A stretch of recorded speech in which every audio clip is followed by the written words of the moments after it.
Moikka! Tänään mä haluan opettaa sulle, millain virkataan tämmönen pieni leppäkerttupehmolelu. Ja tämän tekemiseen sä tarvitset virkkuukoukun, joku mikä sopii sille langalle, minkä sä oot valinnut. Mulla on tässä 5 millinen. Ja sitten tommonen neula. Laitetaan viimeistelyyn ja sitten kun laitetaan noi pilkut ja sitten sakset. Ja sitten vielä silmukkamerkki. Ja sitten mustaa ja punaista lankaa ja sitten vähän tommoista valkoista. Ja tietenkin vanua täyttämiseen. Ja sitten aloitetaan, eli tehdään ensimmäiseksi toi taikaympyrä. Ja sitten sinne taikaympyrän sisälle tehdään 6 kiinteätä silmukkaa. Ja tässä aloitetaan, eli tehdään tuossa 1. Ja sitten tulee toinen ja 3. Ja sitten tehdään niitä tosiaan niin kuin sillä lailla, että meillä on lopuksi se 6. Ja tässä voi vielä laskea. Ja sitten me aloitetaan toinen kierros. Eli tehdään jokaiseen kiinteeseen silmukkaa 2 kiinteätä silmukkaa. Eli tehdään lisäykset jokaiseen silmukkaan. Ja tehdään se tämän kierroksen ympäri. Ja sitten lopuksi meillä on sitten 12 kiinteätä silmukkaa.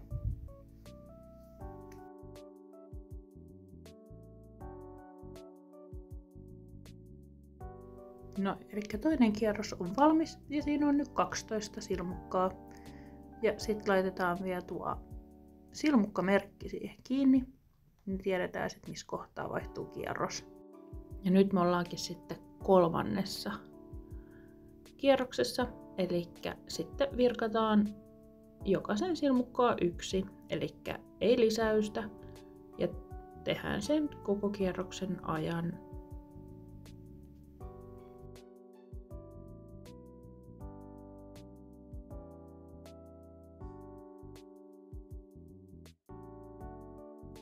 Ja tämä 4. kierros sitten tehdään ihan samanlainen kuin tuo 3. Eli virkataan kierroksen ympäri. Ja siinä on tosiaan se 12 kiinteät silmukkaa edelleen. Eli 2 tuommoista ihan tavallista riviä on nyt virkattu. Niin saadaan tuohon päähän pituutta. Ja seuraavaksi meillä olisi edessä toi värinvaihto. Eli vaihdetaan tuohon punaiseen lankaan. Niin, eli tässä näkyy, että ei tehdä silmukkaa ihan loppuun asti, vaan sillä lailla, että siinä on 2 noita silmukkaa tuossa koukussa. Ja sitten otetaan tuo uusi väri ja vedetään niiden lävitse. Niin sitten saadaan vaihdettua tuo lanka tuohon punaiseen.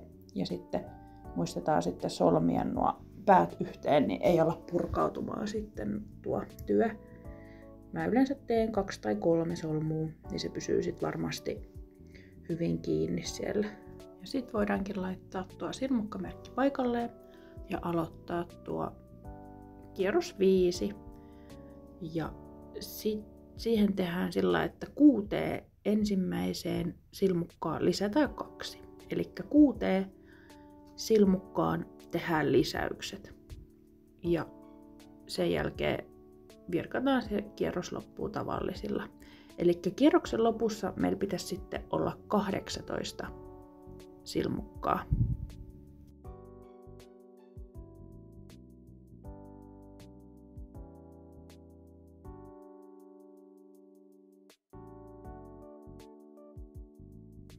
Ja sitten kierros 5 on tehty, eli laitetaan silmukkamerkki paikalleen ja aloitetaan rivi 6. Ja sitten toi rivit 6-8, eli 3 kierrosta tehdään silleen, että tehdään ihan tavallista kierrosta, ei lisäillä mitään. Eli sitten saadaan tuo leppäkertun vartaloa tehtyä, vähän pituutta siihen. Ja sitten nyt ollaankin rivissä 9, eli tehdään sillä, että kavennetaan joka toinen silmukka. Eli 1 tavallinen ja 1 kavennus. Ja sen jälkeen meillä sitten pitäisi olla tuo 12 silmukkaa jäljellä. Ja tässä kohtaa on sitten hyvä alkaa täyttää meidän pehmolelua. Eli otetaan vähän kerrallaan. Mä tykkään vähän repiä anuu tollain. Niin sit tulee vähän tämmöstä ilmavampaa. Eli ensin kannattaa täyttää tuo pääosio ja sitten laittaa vartaloon. Ja mä laitan yleensä aika paljon täytettä. Sillä että se pysyy paremmin muodossaan. Ja sitten tehdään viimeinen kierros. Eli kavennetaan jokainen silmukka.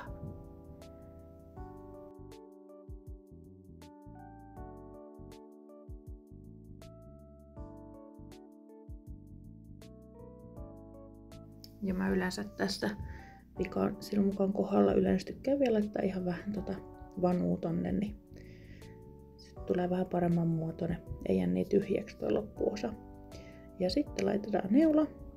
Ja sitten toi etusilmukka käyttäen, niin käydään joka etusilmukka läpi, että saadaan laitettua tuo aukko kiinni tosta. Ja sitten kiristetään sen noin. Sitten meillä katoaa se pieni reikä siitä. Ja sitten me laitetaan tuolta, mä yleensä teen tämmöisen pienen solmun tähän johonkin reunaan tai alapuolelle. Niin tuo ei sitten ole pelkoa, että se lähtisi mitenkään sieltä aukeamaan.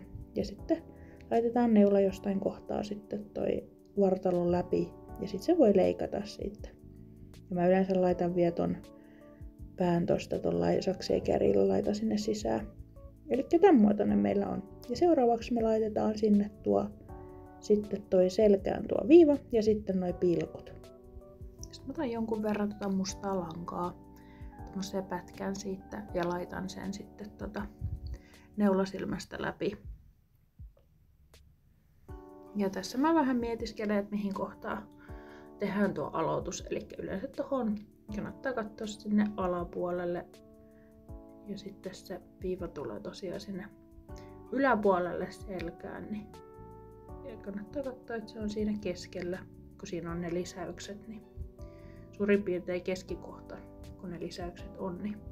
Ja sitten kannattaa sitä vähän kiristää, kun se laittaa. Eli tonne samaan reikään, mistä aloitettiin. Ja sitten laitetaan nuo pilkut, eli tonne viistoon, neulaan ja sitten niitä voi tosiaan tehdä niin monta kuin haluaa, noita pilkkuja. Mä tein nyt 2 molemmilla puolilla noita siipiä tai noita, niin mutta tosiaan tossa mä vähän löystän, kun tuli vähän kireelle tuo lanka, niin teen niitä nyt 2 per puoli, mikä oli musta ihan hyvä määrä, kun tää oli niin pieni.